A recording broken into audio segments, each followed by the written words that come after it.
Number 3. John Kelly Gentry.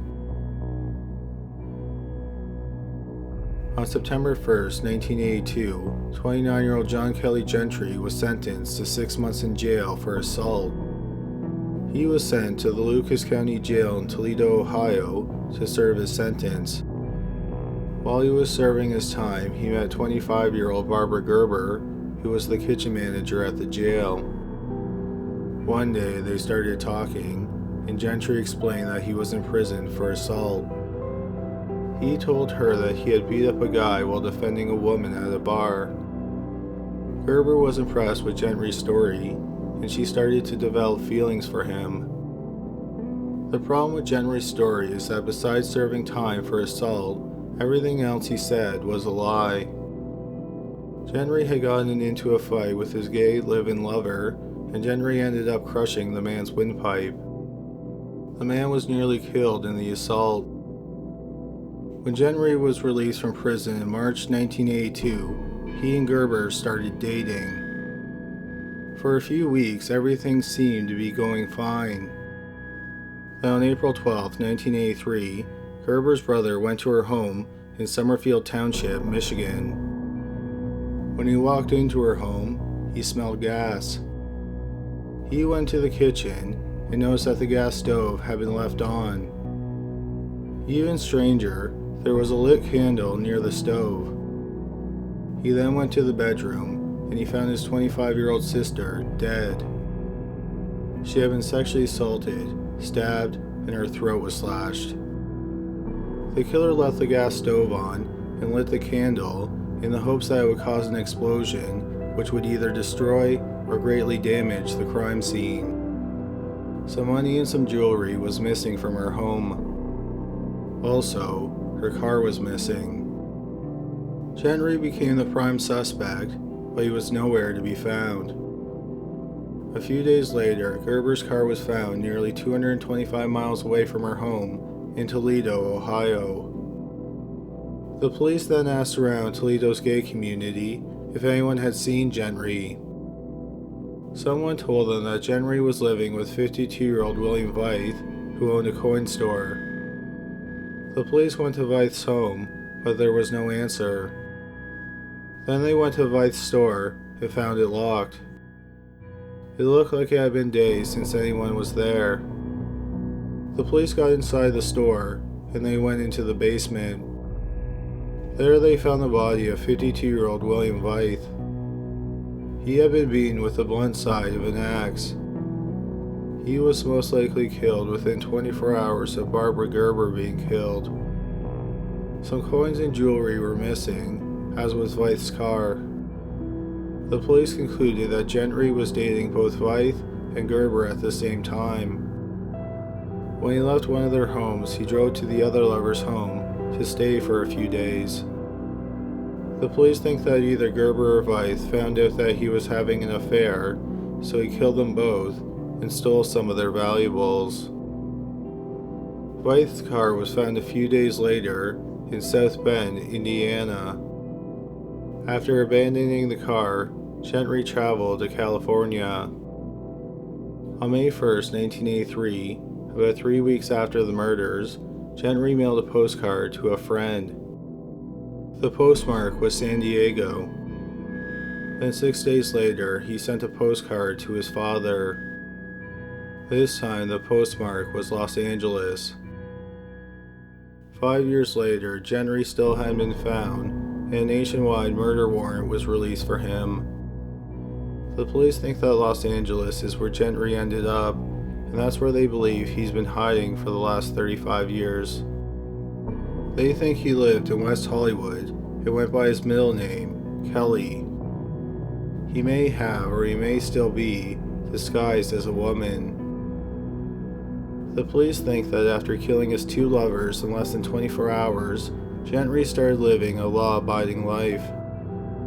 The police have his fingerprints on record, and had he been arrested in the years since he went missing, his fingerprints would have been matched to those on file, and he would have been arrested on the murder warrant.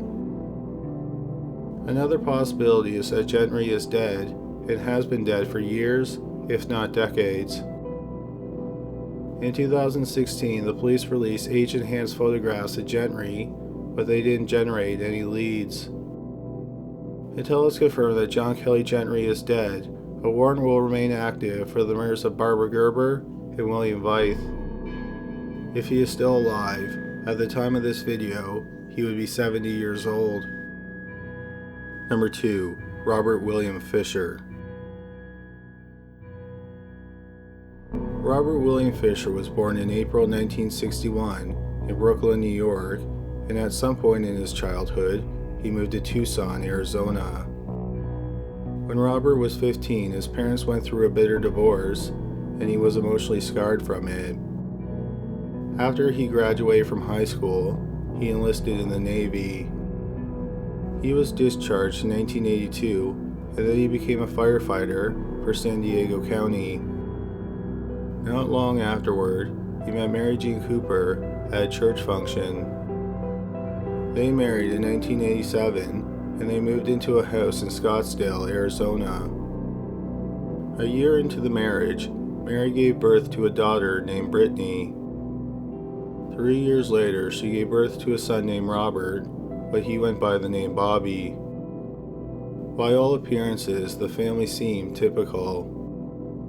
They were active in their church, and the children played team sports. When the kids were in school full-time, Mary worked part-time for a small medical company and volunteered at the children's school. After he and Mary wed, Robert returned to school and got his degree. After graduating, he got a job at the Mayo Clinic as a respiratory therapist. Robert was also an avid outdoorsman. He loved to fish, hunt, camp, and ride quads. As his son Bobby grew up, he also developed a love for the outdoors. April 11, 2001 was a mild but sunny day in Scottsdale. It was a typically busy day for the Fisher family. Brittany and Bobby attended school, and Robert worked at the Mayo Clinic. After he finished work, Robert took Brittany to an induction ceremony for the National Junior Honor Society. At the ceremony, people noticed Robert acting oddly. He was impatient, and he made Brittany leave before getting her certificate. While the father and daughter were at the ceremony, Mary was at a gun safety class with Bobby. Later that night, sometime between 9:30 and 10:15, a neighbor heard Robert and Mary get into an argument. 10 hours later, the neighborhood was rocked by an explosion. The Fisher's house had burst into flames. The explosion rattled the windows of the houses within a half a mile. The fire burned the Fisher's house to rubble. In the rubble, the fire department found 3 bodies that were barely recognizable as bodies. They were 38-year-old Mary and her 2 children, 12-year-old Brittany and 9-year-old Bobby. When the house exploded, they were all in their beds. The medical examiner determined that they had been killed before the house exploded. All 3 had their throats slit from ear to ear. Mary had been shot once in the back of the head. Then the killer cut the gas line and lit a candle. Hours later, this caused the house to explode. Robert's body was not found in the house. At first, the police and the victims' families weren't sure if Robert was a victim or the killer. When Robert didn't turn up alive or dead, the police began to investigate his life. It turned out that just before the murders, Robert and Mary's marriage was coming to an end. Robert wasn't physically abusive, but he was a control freak who would humiliate his wife to control her. Also, Robert had 2 extramarital affairs. One of the women was a sex worker. Mary was the one who wanted the divorce. Robert, who was deeply scarred by his own parents' divorce, did not want to get divorced.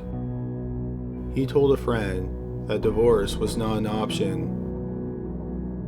A few things were missing from the family's house after the explosion. This included some of Robert's clothes, his .38 caliber handgun, the family's dog, Blue, and Mary's Toyota 4Runner. The police looked at Robert's financial records, and they discovered that at 10:43 on the night of the murders, Robert used a Wells Fargo ATM. He withdrew the daily maximum, which was $280. A week after the house exploded, the 4Runner was found. It was located about 100 miles from the family's home in the Tonto National Forest. The area was one of Robert's favorite places to go hunting. The police also found the family's dog, which was still alive. But once again, there was no trace of Robert. They searched the area and brought in cadaver dogs. Robert was nowhere to be found. Where he went after he abandoned the vehicle is a mystery. Some people believe that he killed himself, possibly in one of the caves in the forest, and his body just hasn't been found. However, the police and the FBI do not think that is what happened. Since Robert was a physically fit outdoorsman, he would have been able to survive for a while in the wilderness.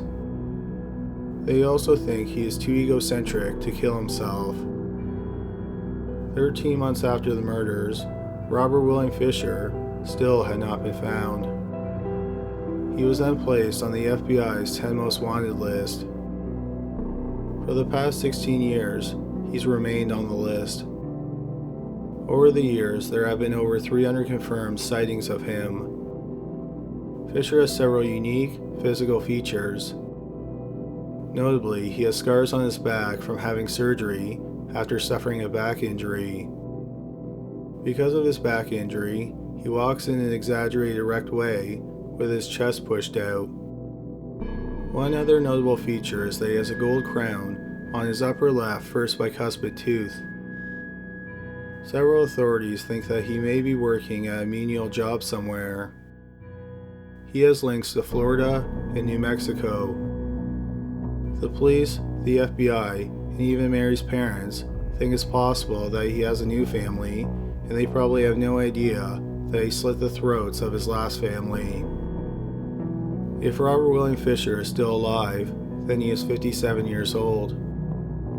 There is currently a $100,000 reward for information leading to his arrest. He is considered armed and extremely dangerous. Number 1. Antonio Anglés. On the night November 13, 1992, there was a high school party at a nightclub called The Cooler in the town of Picassent, which is just outside Valencia, Spain. 14-year-old Miriam Garcia Iborra, 15-year-old Antonio Gomez Rodriguez, and 14-year-old Desiree Hernandez Folch, who all lived in the nearby town of Alcácer, decided to attend the party. The problem was they couldn't get a ride to the nightclub, so they decided to hitchhike. They were picked up by a couple who dropped them off at a gas station not far from the club. Even though the girls could have walked to the club from the gas station, the couple saw them get into a car that had at least 2 men in it. The gas station was poorly lit, so they couldn't be certain, but the couple thought that the car was a white Corsa Opel.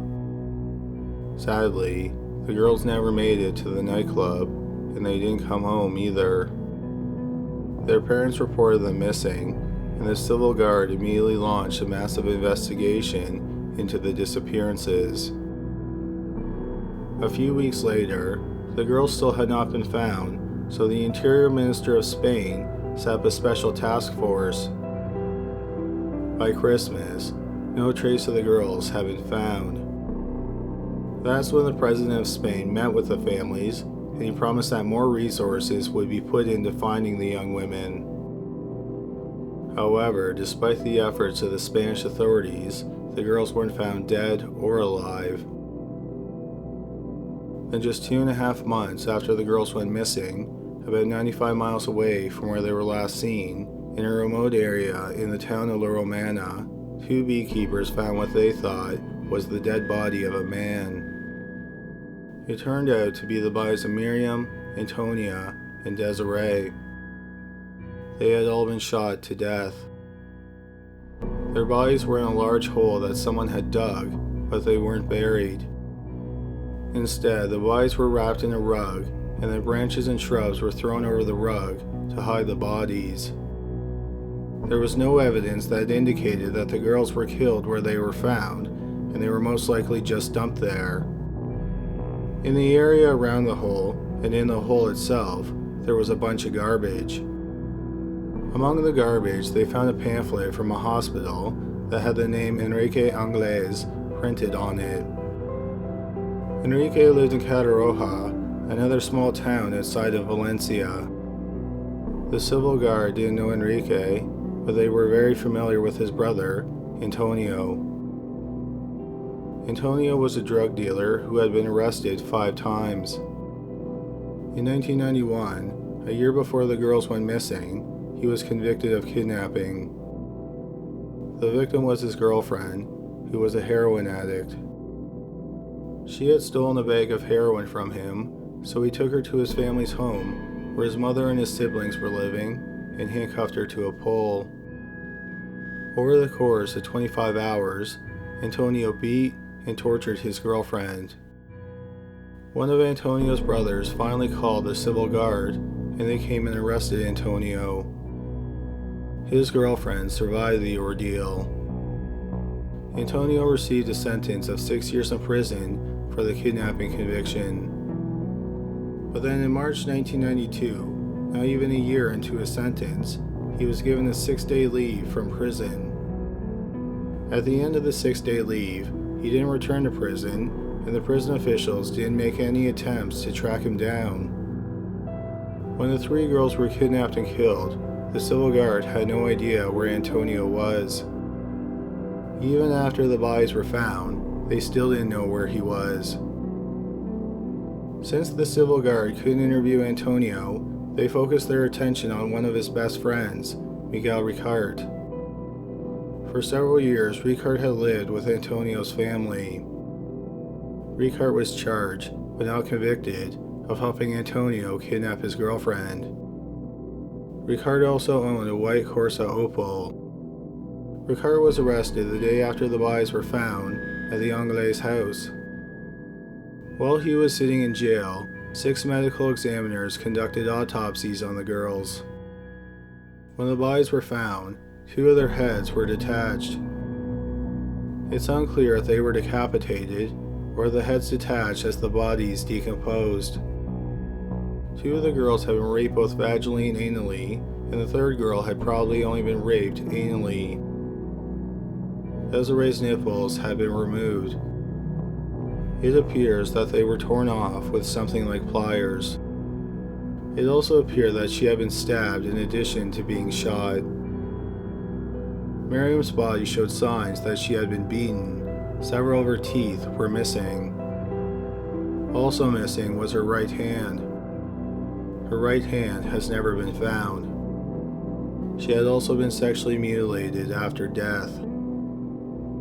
The day after he was arrested, Miguel Ricart confessed to taking part in the kidnapping of the girls. He said that Antonio was the mastermind and the one who killed the girls. He then signed the confession. The problem is that his confession didn't make any sense. He said that the girls sat peacefully in the back seat of the car as they drove them 95 miles away from their home.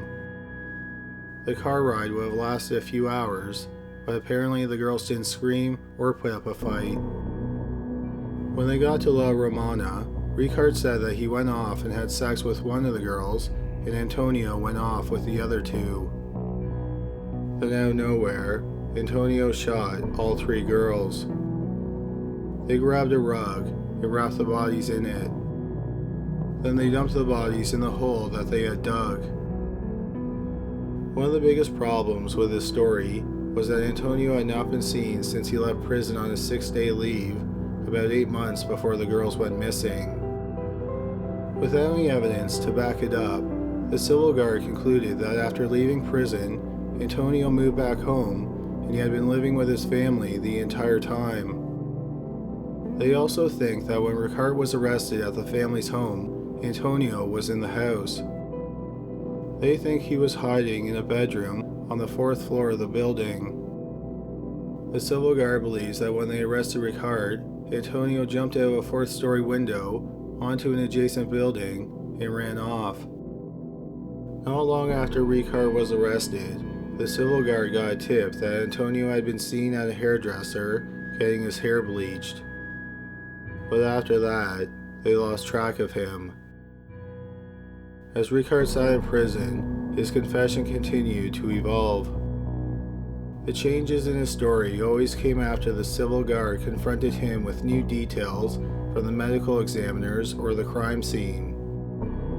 By the time that Ricard went to trial in May 1997, about 4 years after the bodies were found, Ricard had confessed 3 different times. All the confessions contained different details. None of his confessions were audibly recorded or videotaped.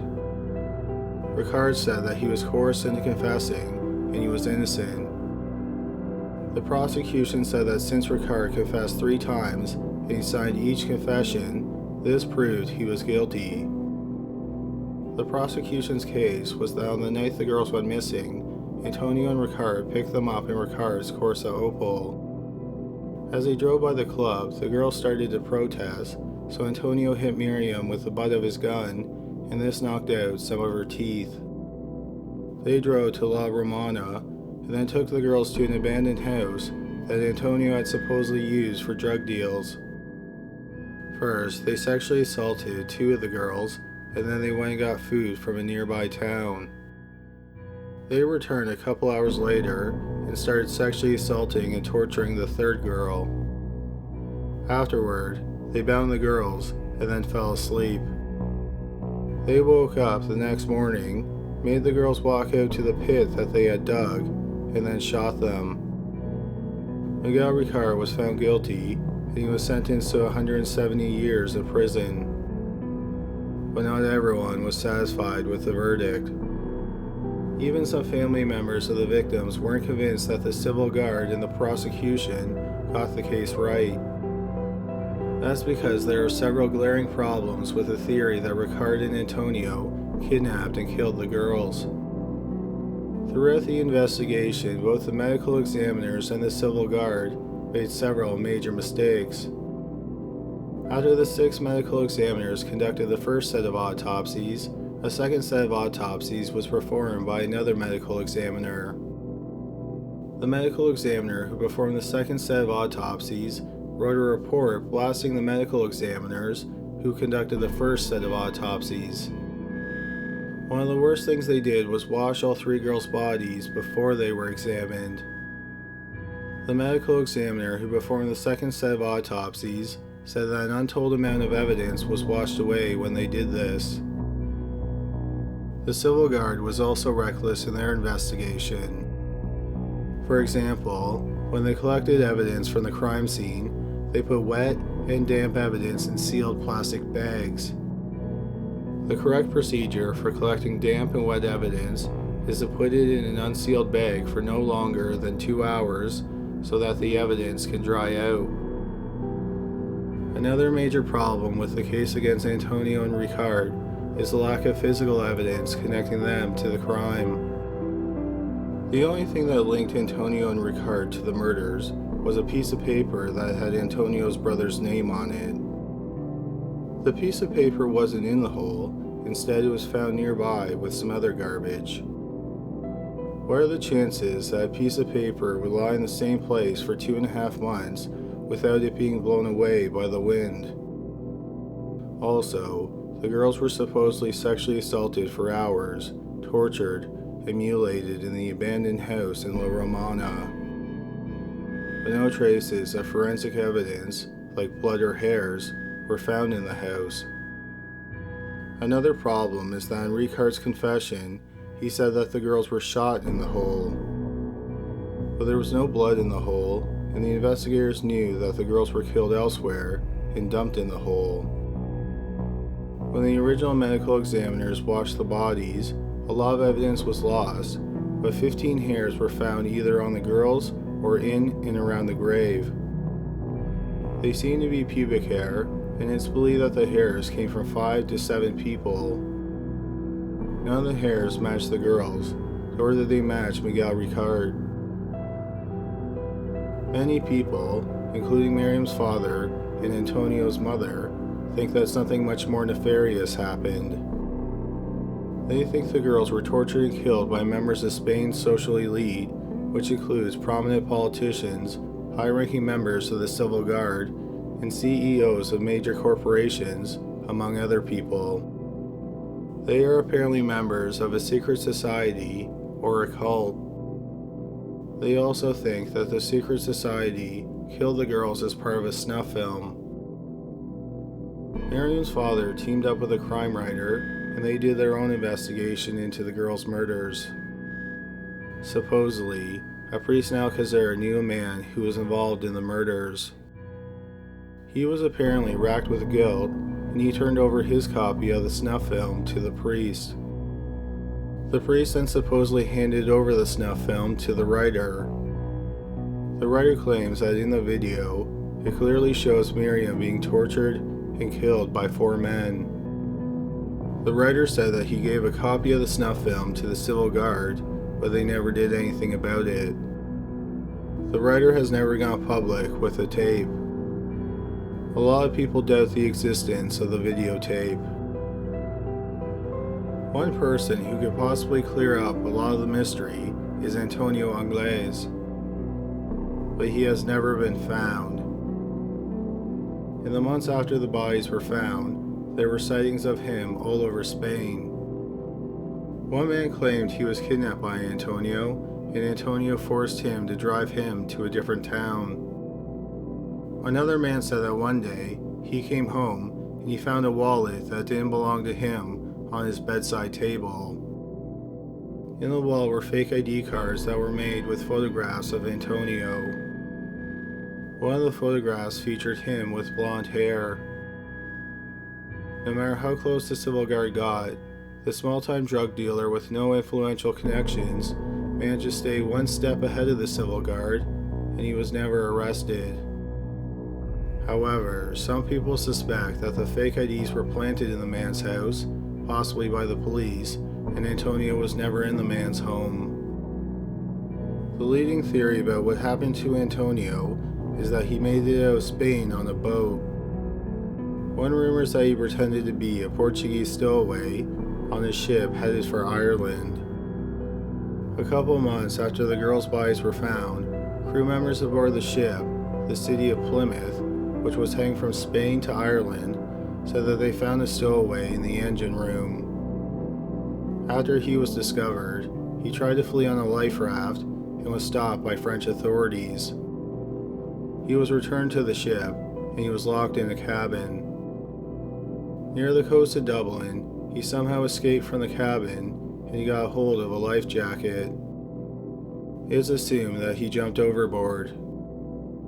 As to what happened to him after he jumped ship is unknown.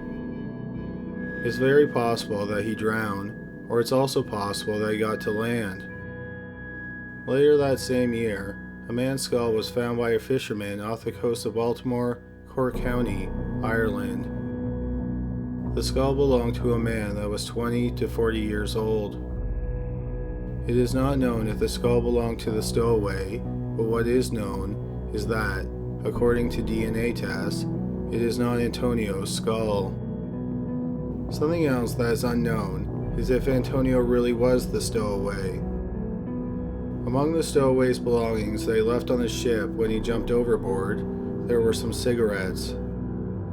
Supposedly, Antonio didn't smoke. The Civil Guard never found any compelling evidence that Antonio was ever on the ship. Another theory is that Antonio got on a ship and he went to Brazil, which is where he was born. His family moved to Spain when he was a toddler. But once again, no evidence has been found that backs up that theory.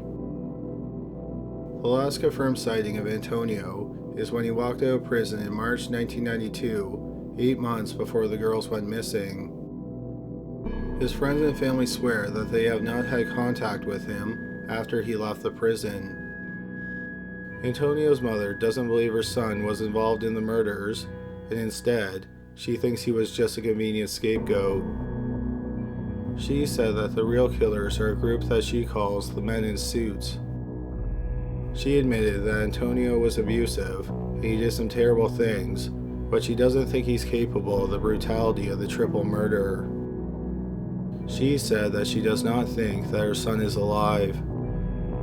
She said that if he is alive, then she doesn't want to see him again. Even though he has not been seen since 8 months before the murders, Antonio Anglés is still considered the prime suspect in the triple homicide, and there is an active warrant out for his arrest. In 2006, the Spanish Supreme Court adopted the Patron Doctrine. The doctrine limits prison terms to a maximum of 30 years. As a result, Miguel Ricard's sentence was reduced, and in November 2013, after serving 21 years, he was released from prison. He maintains his innocence, and he says he is a scapegoat. Thanks a lot for watching today's video. Hopefully you found it interesting. If you did, please subscribe for more videos just like it. Don't forget to go to criminallylisted.com where you can suggest cases, buy merchandise, and find out information about an exclusive podcast. But that's all for today. Thanks again for watching.